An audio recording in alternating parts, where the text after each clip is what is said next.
సర్దార్ పటేల్ నగర్ మల్కాజ్గిరిలో ఉక్కు మనిషి శ్రీ సర్దార్ వల్లభాయ్ పటేల్ 150వ జయంతిని పురస్కరించుకొని కేంద్ర యువజన వ్యవహారాలు క్రీడల మంత్రిత్వ శాఖ ఆధ్వర్యంలో యూనిటీ మార్చ్ మేరా యూత్ భారత్ కార్యక్రమంలో ముఖ్య అతిథిగా పాల్గొన్నారు మల్కాజ్గిరి పార్లమెంట్ సభ్యులు ఈటెల రాజేందర్. డాక్టర్ బిఆర్ అంబేద్కర్ విగ్రహం ఆనంద్బాగ్ నుండి సర్దార్ వల్లభాయ్ పటేల్ విగ్రహం సర్దార్ పటేల్ నగర్ వరకు యూనిటీ మార్చ్లో పాల్గొన్నారు. భారత మాత గర్వించే బిడ్డ సర్దార్ వల్లభాయ్ పటేల్ అన్నారు. ఆయన 150వ జయంతి దేశవ్యాప్తంగా జరుపుకుంటున్నారు. అనేక మంది త్యాగాల ఫలితం ఈరోజు మనం అనుభవిస్తున్న స్వాతంత్రం. వారి త్యాగాలను మననం చేసుకోవడం మన కర్తవ్యం. 500 ముక్కలు చెక్కలుగా పరాయి పాలనలో మగ్గుతున్న భారతదేశాన్ని విలీనం చేసిన మహనీయుడు సర్దార్ వల్లభాయ్ పటేల్. దేశభక్తిని పెంచాలి, దేశమంతా కలిసిమెలిసి ఉండాలనే భావన పెంచాలని ప్రధానమంత్రి ఉత్సవాలు నిర్వహిస్తున్నారన్నారు.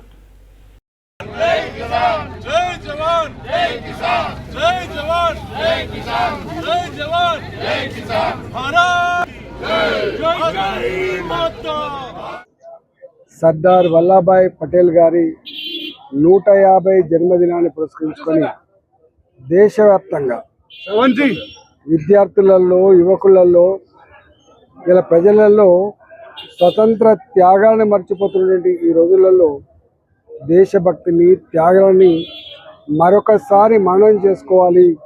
స్వతంత్రం కోసం ఈ జాతి వందల సంవత్సరాలు పోరాటం చేసి కొన్ని 100,000 మంది భారతమాత ముద్దు బిడ్డలు తమ ప్రాణాలను బలిపెట్టి లక్షలాది మంది భారతమాత ముద్దు బిడ్డలు జైళ్ళల్లో మగ్గి ఇవాళ మనం అనుభవిస్తున్న స్వతంత్రం ఏతుందో తెచ్చిపెట్టినటువంటి సందర్భం. కాబట్టి ఇవాళ సర్దార్ వల్లభాయ్ పటేల్ వందల సంవత్సరాలుగా బ్రిటిష్ ఉక్కుపాదాల కింద నలిగిపోయిన భారత జాతిని వందల సంవత్సరాలుగా పరాయి తురుష్కుల ఏలుబడిలో కూలిపోయిన భారత జాతిని 500 పైచిలకు సంస్థానాలతో భారతదేశం చెక్కలు ముక్కలుగా ఉన్నటువంటి సందర్భంలో అఖండ భారత్ని సాధించాలనేటువంటి సంకల్పంలో భాగంగా సర్దార్ వల్లభాయ్ పటేల్ గారి నాయకత్వంలో వారు మొత్తం సంస్థానాలను విలీనం చేసి ఇవాళ కశ్మీర్ నుంచి కన్యాకుమారి వరకు, అరుణాచల్ ప్రదేశ్ నుంచి కచ్ వరకు ఇవాళ మనం ఏదైతే చూస్తూ ఉన్నామో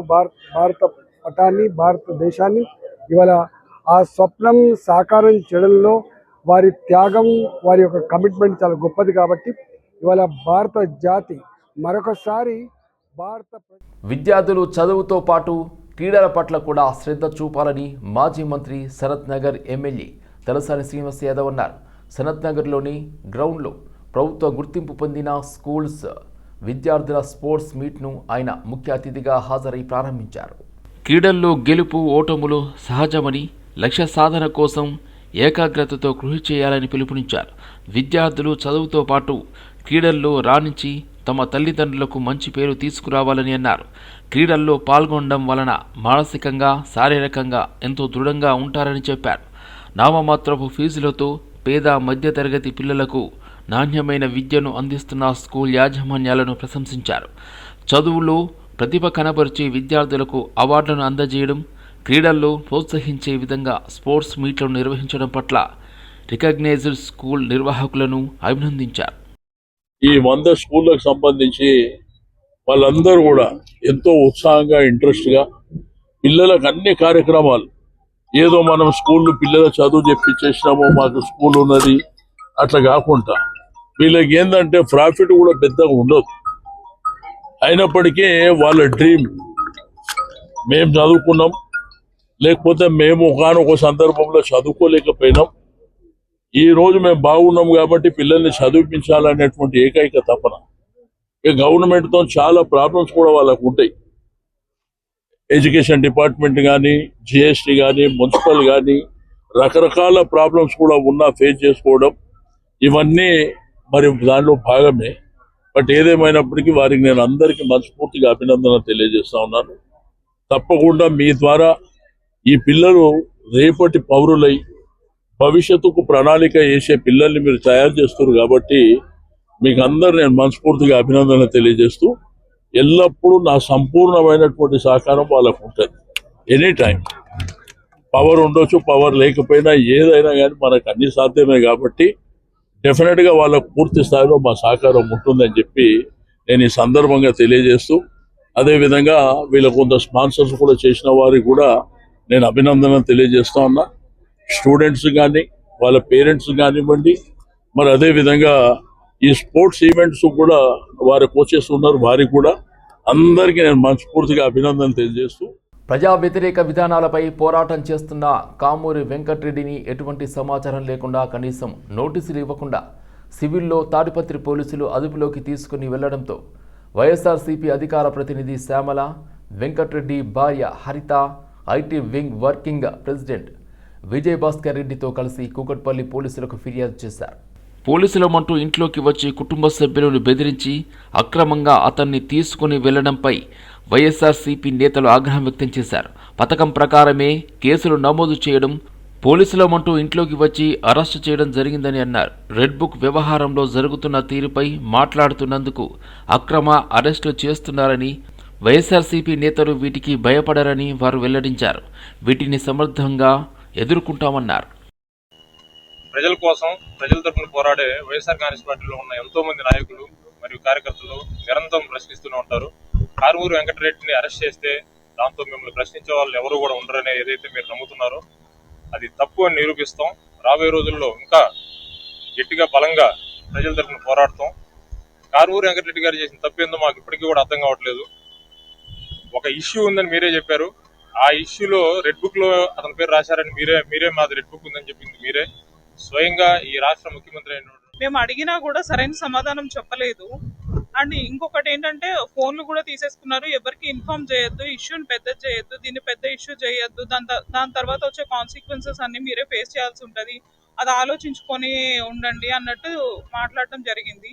సో అండ్ వాళ్ళు వచ్చిన వాళ్ళు కూడా ఒక్కళ్ళు కూడా యూనిఫామ్ లో లేరు. 4 మనుషులు పైకి వచ్చారు. అలాగే 10 మంది వరకు కూడా కింద ఉన్నట్టు తెలిసింది సెక్యూరిటీ దగ్గర. వీళ్ళందరూ వచ్చి తీసుకొని వెళ్ళడం జరిగింది. కాబట్టి వాళ్ళు నిజమైన పోలీసులు అవునో కాదో మాకు ఇప్పటి వరకు తెలియదు. ఎందుకంటే నోటీసులు కూడా మాకు చూపించలేదు, వాళ్ళ ఐడి కార్డులు చూపించలేదు. And more over civil dress లో వచ్చారు. సో వాళ్ళు వచ్చి కారుమూరి వెంకటరెడ్డి గారిని తీసుకెళ్లిపోవడము, ఇంట్లో ఉండే వాళ్ళని బెదిరించడము, వాళ్ళ ఫోన్లు లాక్కోవడము, అసలు ఏం జరుగుతోంది ఏంటి అని అడుగుతుంటే కూడా సమాధానం చెప్పకుండా వాళ్ళ పాప ముందు, వాళ్ళ భార్య ముందు, హరిత గారి ముందు కారుమూరి వెంకటరెడ్డి గారిని తీసుకెళ్లిపోవడం జరిగింది. సో అంటే ఇది ఏం చెప్పాలనుకుంటున్నారు నాకు అర్థం కాని విషయం ఇక్కడ. ఎందుకంటే నిజంగా కనుక మీరు అరెస్ట్ చేయాలనుకుంటే మీరు ముందు ఒక సిఆర్పిసి నోటీస్ వాటివన్నీ ఇవ్వాలి. ఇచ్చి ఆయన మీకు సపోర్ట్ చేయకపోతే, మీకు విచారణకి రావడానికి ఆయన సపోర్ట్ చేయకపోతే అప్పుడు మీరు వచ్చి అరెస్ట్ చేయాలి. అంతేగాని మీ ఇష్టం వచ్చినట్టుగా ఎఫ్ఐఆర్ ఫైల్ అయిందేమో నిన్న సాయంత్రం 7:20 చిల్లర కల్లా ఎఫ్ఐఆర్ ఫైల్ అయింది. మరి తాడిపత్రి నుంచి పోలీసులు వచ్చాము అంటే వీళ్ళకి ముందే తెలుసా ఎఫ్ఐఆర్ ఫైల్ అవుతుందని? సో రెడీగా ఉన్నారా కార్లు వేసుకుని వెళ్ళిపోవడానికి? నషాముక్త్ భారత్ అభియాన్ 5వ వార్షికోత్సవం సందర్భంగా బాలానగర్ పోలీస్ స్టేషన్ పరిధిలో ప్రత్యేక కార్యక్రమం నిర్వహించారు. సిఐ నరసింహరాజు ఆధ్వర్యంలో డీసీపీ సురేష్ కుమార్ పర్యవేక్షణలో నర్సాపూర్ క్రాస్ రోడ్ వద్ద ప్రజలతో ప్రమాణం చేయించారు పోలీసులు. ఈ సందర్భంగా డీసీపీ సురేష్ కుమార్ మాట్లాడుతూ మారక ద్రవ్యాల నిర్మూలనలో ప్రజల భాగస్వామ్యం కీలకమని, అవగాహనతోనే యువత భవిష్యత్తు రక్షించగలమని తెలిపారు. అలాగే ఏసీపీ నరేష్ రెడ్డి మాట్లాడుతూ 2026 నాటికి తెలంగాణను డ్రగ్స్ ఫ్రీ రాష్ట్రంగా మార్చేందుకు పోలీసులు కట్టుబడి ఉన్నారని చెప్పారు. ఈ కార్యక్రమంలో పలు పాఠశాలలు, కళాశాలల విద్యార్థులు, స్థానికులు పెద్ద సంఖ్యలో పాల్గొని డ్రగ్స్కు దూరంగా ఉండేందుకు ప్రతిజ్ఞ చేశారు. పోలీస్ అధికారులతో పాటు సిబ్బంది కూడా పాల్గొన్నారు. జీవన శైలిని అనుసరిస్తూ నాతో పాటు ఏ ఒక్కరూ డ్రగ్స్ బారిన పడకుండా ఉండడానికి కృషి చేస్తానని, డ్రగ్స్ అమ్మకం, కొనుగోలు మరియు అక్రమ రవాణా ఈరోజు భారతదేశం ఎదుర్కొంటున్న అతిపెద్ద సమస్య డ్రగ్స్. ఎందుకంటే ఈ డ్రగ్స్ అనేది మన యువతని, ఎస్పెషల్లీ మీలాంటి టీనేజర్స్ని, కాలేజ్ స్టూడెంట్స్ని, 30 years ఏజ్ ఉన్న వాళ్ళని, వీళ్ళందరూ కూడా ఏ దేశానికైనా అతిపెద్ద వనరు ఎవరంటే యువత. వాళ్ళు కష్టపడి పని చేస్తేనే ఆ సమాజమైనా, ఆ దేశమైనా, ఆ రాష్ట్రమైనా ముందుకు పోతుంది. అలాంటి యువతని నిర్వీర్యం చేసి, నిర్వీర్యం అంటే మీ అందరికీ తెలుసో లేదో, మీరందరూ ఇంగ్లీష్ మీడియం అంటారు, ఎందుకు పనికి రాకుండా వాళ్ళు చదువుకోవడానికి, ఆడుకోవడానికి, ఏదైనా పని చేయడానికి కూడా పని చేయకుండా చేస్తున్నది ఈరోజు డ్రగ్స్ అనే మహమ్మారి. మరి మీరు అనుకోవచ్చు, మరి ఇంత డేంజర్ ఉన్న డ్రగ్స్ ని ఎందుకు వాడుతున్నారు అని. ఎందుకు వాడుతున్నారంటే దానికి కారణం, ప్రధాన కారణం ఏంటంటే మనుషులందరిలో, చాలా మందిలో ఏదో ఎంజాయ్మెంట్ చేయాలి, అందరికంటే నేను ఎక్కువగా ఆనందించాలి, అందరికంటే ఎక్కువగా నేను అన్ని పొందాలి అనే స్వార్థం, దాంతో పాటుగా చుట్టుపక్కల ఉన్న వాళ్ళు బాగుంటుంది, ఎంజాయ్ చేయొచ్చు, ఇది ఏం కాదు అనే ప్రోత్సాహం, ఇలాంటి ప్రోత్సాహాలన్నీ. ప్రతి పేదవారి ఇంటికి కారు ఉండాలి, ప్రతి పేదవారు కారులో తిరగాలనే ధ్యేయంతో గత 5 ఏళ్లుగా ట్రస్ట్ కార్స్ను నిర్వహిస్తున్నామని నాచారంలోని ట్రస్ట్ కార్స్ యజమాని రోషన్ తెలిపారు. నాచారంలోని ట్రస్ట్ కార్స్లో సెకండ్ హ్యాండ్ కార్ మేళా నిర్వహించారు. ఈ సందర్భంగా రోషన్ మాట్లాడుతూ, మీ ఫ్యామిలీతో బయటికి వెళ్లేందుకు తక్కువ ధరలో సౌకర్యవంతమైన కార్ కావాలంటే వెంటనే నాచారంలోని ట్రస్ట్ కార్స్ను సంప్రదించాలని సూచించారు. తక్కువ ధరలో సెకండ్ హ్యాండ్ కార్లను direct customer to customer deal కుదుర్చుతున్నామని తెలిపారు. కేవలం 25,000 రూపాయల డౌన్ పేమెంట్తోనే కార్ను కస్టమర్కి ఇవ్వడం జరుగుతుందన్నారు. తెలంగాణ రాష్ట్రంలోని వివిధ జిల్లాల నుండి ఎంతో మంది కస్టమర్లు నేడు కార్ మేళాలో పాల్గొనడం సంతోషంగా ఉందన్నారు. ప్రతి ఇంట్లో కారు ఉండాలి, ఇంటింటికి ట్రస్ట్ కార్ ఉండాలనే కాన్సెప్ట్తో పనిచేస్తున్నామని పేర్కొన్నారు. ఆచారం ట్రస్ట్ కార్స్లో ఏంటంటే సాటర్డే సండే కార్ మేళా ఉంటుంది. అదేవిధంగా ఆఫీస్ మాత్రం డైలీ ఓపెన్ ఉంటుంది, డైలీ రావచ్చు. గురువారం రోజు జరగబోయే కార్ మేళాలో మనకు ప్రీమియం కార్స్ వస్తాయి. ఆ ప్రీమియం కార్లు అందరూ అమ్మేటోళ్ళు అందరూ తీసుకొచ్చి పెడతారు. ఇప్పుడు ఇలా ట్యాక్స్ పేడ్ మేళా ఉంది, మంగళవారం ట్యాక్స్ పేడ్ మేళా. చాలా మంది ఎక్కడెక్కడ డిస్టిక్ నుంచి వస్తారు ఇక్కడ బండ్లు అమ్మేటోళ్ళు అందరూ. మనది కాన్సెప్ట్ ఒక్కటే ఉంది, ప్రతి ఇంట్లో కారు ఉండాలి, ఇంటింటికి కారు ఉండాలి, ట్రస్ట్ కార్స్ ఉండాలనే కాన్సెప్ట్తో పనిచేస్తున్నాము. ఇప్పుడు ఈ చలికాలం కాబట్టి చిన్న చిన్న పిల్లల్ని వేసుకొని బండ్ల మీద పోకుండా వాళ్ళంతలో వాళ్ళు సొంతం కార్లు కొనుక్కొని కార్ల మీద తీసుకుపోవాలని మనం అనుకుంటున్నాము. దాంతోపాటు మనం ఏం చేస్తున్నాం అంటే, ఎవడైనా కారు కొంటే వాళ్ళకి ఫస్ట్ ట్రిప్కి మనం పెట్రోల్ ఫ్రీ ఇస్తున్నాము. అదేవిధంగా డీజిల్ కారు కొంటే మాత్రం డీజిల్ ఫ్రీ ఇస్తున్నాము. దాంతోపాటు ఒక హెల్మెట్ కూడా ఇస్తున్నాం. చాలామంది ఏంటంటే 2 వీలర్ బండ్ల మీద హెల్మెట్ పెట్టుకోకుండా వెళ్తున్నారు, వాళ్ళకి ప్రాబ్లం జరుగుతుందని చెప్పి మనం హెల్మెట్ కూడా ఇస్తున్నాం. మీరు కారు నడిపిస్తేప్పుడు తప్పకుండా సీట్ బెల్ట్ పెట్టుకోండి. సీట్ బెల్ట్ పెట్టుకుంటే మనం సేఫ్ సైడ్ ఉంటామని మనం అనుకుంటున్నాం. Nacharam trust cards Facebook, Instagram, YouTube మా ఛానల్కి మీరు లైక్ చేయండి, షేర్ చేయండి, సబ్స్క్రైబ్ చేసుకోండి. ఇదే విధంగా మీ కార్ ఏదైనా అమ్మాలంటే కూడా తీసుకొచ్చి పెట్టండి. మనం కేవలం 2 రోజుల్లో మీ కార్ అమ్మేద్దాం. ఈ న్యూస్ ఛానల్ మిత్రులకు అందరికీ మాది చాలా, ఎందుకంటే వీళ్ళు చేసేబట్టే మనం ఎవడైనా బండ్లు అమ్మాలంటే కూడా ఈ న్యూస్ ద్వారా వచ్చి బండ్లు చూసుకొని బండ్లు వాళ్ళు కొనగలుగుతున్నారు, బండ్లు అమ్మగలుగుతున్నారు. ఎక్కడెక్కడ డిస్టిక్ నుంచి వస్తున్నారు. ఏ జిల్లాకైనా లోన్ వస్తుంది, ఏ డిస్టిక్ అయినా లోన్ వస్తుంది.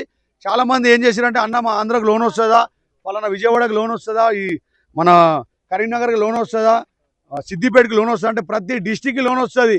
ప్రతి డిస్టిక్కి లోన్ చేపిస్తాం, ప్రతి జిల్లాకు కార్ ఇస్తాం. మాది ఒకటే concept, Nacharam trust cards. Narayana school ఆధ్వర్యంలో అంబర్పేటలోని ఎంసీహెచ్ గ్రౌండ్లో ఘనంగా యాన్యువల్ స్పోర్ట్స్ డే నిర్వహించారు. ఈ కార్యక్రమంలో వివిధ బ్రాంచ్ విద్యార్థులు పాల్గొన్నారు. ముఖ్య అతిథిగా అంబర్పేట్ సిఐ కిరణ్ కుమార్, ఏజీఎం బాలపరమేశ్వర్ హాజరయ్యారు. అంబర్పేట్ సిఐ కిరణ్ జెండా ఆవిష్కరించి జ్యోతి ప్రజ్వలన చేసే స్పోర్ట్స్ మీట్ను ప్రారంభించారు. సిఐ కిరణ్ మాట్లాడుతూ, ఇటీవలే మహిళలు అంతర్జాతీయంగా పోటీల్లో పాల్గొని బంగారు పతకాలు గెలుచుకుంటున్నారని, అదేవిధంగా నేటి తరం యువత స్పోర్ట్స్, స్విమ్మింగ్, క్రికెట్, రన్నింగ్ క్రీడా కాంపిటీషన్లో పాల్గొనాలని కోరారు. క్రీడల వలన మనిషి యొక్క ఒత్తిడిని తగ్గించడానికి ఎంతో ఉపయోగపడుతుందని, మానసికంగా ఉల్లాసంగా ఉండాలని తెలియజేశారు. విద్యతో పాటు క్రీడల్లో అందరూ పాల్గొని రాణించాలని తెలిపారు. ఈరోజు అంబర్పేటలోని ఎంసీహెచ్ గ్రౌండ్స్లో నారాయణ స్కూల్స్ 10 బ్రాంచెస్ ఈరోజు యాన్యువల్ స్పోర్ట్స్ మీట్ నిర్వహించడం జరిగింది. ఇక్కడ అంబర్పేట ఇన్స్పెక్టర్గా ఉన్నటువంటి నన్ను ఇక్కడ చీఫ్ గెస్ట్గా ఇన్వైట్ చేయడం జరిగింది. సో అంబర్పేట పోలీస్ స్టేషన్ పరిధిలో ఈరోజు 2 డేస్ అంటే ఈరోజు రేపు ఈ స్పోర్ట్స్ మీట్ జరుగుతుంది. సో ఇక్కడ దాదాపుగా 10 బ్రాంచెస్ స్కూల్స్ అన్నీ కూడా దాదాపుగా 1000+ స్టూడెంట్స్ స్పోర్ట్స్ మీట్లో పాల్గొనడం జరిగింది. ఈ స్పోర్ట్స్ అనేది ప్రతి ఒక్క స్టూడెంట్స్కు చాలా అవసరము. ఎందుకంటే వాళ్ళ యొక్క స్టడీలో చాలా స్ట్రెస్ అయినప్పుడు కూడా వాళ్ళు ఈ స్పోర్ట్స్ యాక్టివిటీస్లో పాల్గొనడం వల్ల వాళ్ళు చాలా యాక్టివ్గా ఇంకా వాళ్ళ ముందు భవిష్యత్తు చాలా బాగుంటుంది. రీసెంట్లీగా మనకు వరల్డ్ కప్ మహిళలు గెలిచిన దాంట్లో కూడా అది మన భారతదేశానికి చాలా గర్వకారణం. అదేవిధంగా దాన్ని స్పోర్టివ్గా తీసుకొని కూడా పిల్లలందరూ కూడా వాళ్ళ స్పోర్ట్స్లో రాణించాలని కూడా నా మనస్ఫూర్తిగా కోరుకుంటున్నాను. నాకు ఇక్కడికి ఇన్వైట్ చేసినటువంటి నారాయణ ఏజిఎం గోపాల్ రెడ్డి గారికి, అదేవిధంగా ఇక్కడ ఉన్నటువంటి బ్రాంచెస్ ఏజిఎంలకు, అదే డీన్లందరికీ, మా ఫ్యాకల్టీకి, నాన్ ఫ్యాకల్టీ, టీచర్స్కి, ప్రిన్సిపల్స్కి అందరికి కూడా నా యొక్క నమస్కారాలు తెలియజేస్తూ, ప్రతి ఒక్క స్టూడెంట్స్ కూడా ఈ విధంగా స్పోర్ట్స్ అనేది చాలా ఇంపార్టెంట్. ఇవే కాదు, నారాయణ స్కూల్సే కాదు, ఎవ్రీ స్టూడెంట్స్ కూడా, ఈవెన్ గవర్నమెంట్లో ఉన్నటువంటి వాళ్ళు కూడా మధ్య స్పోర్ట్స్ చాలా మంచిగా రాణిస్తున్నారు. మన ఈ స్పోర్ట్స్ అనేది ఇక్కడ ఇంటర్ లెవెలే కాకుండా డిస్ట్రిక్ట్ లెవెల్, తర్వాత అదేవిధంగా స్టేట్ లెవెల్, నేషనల్ లెవెల్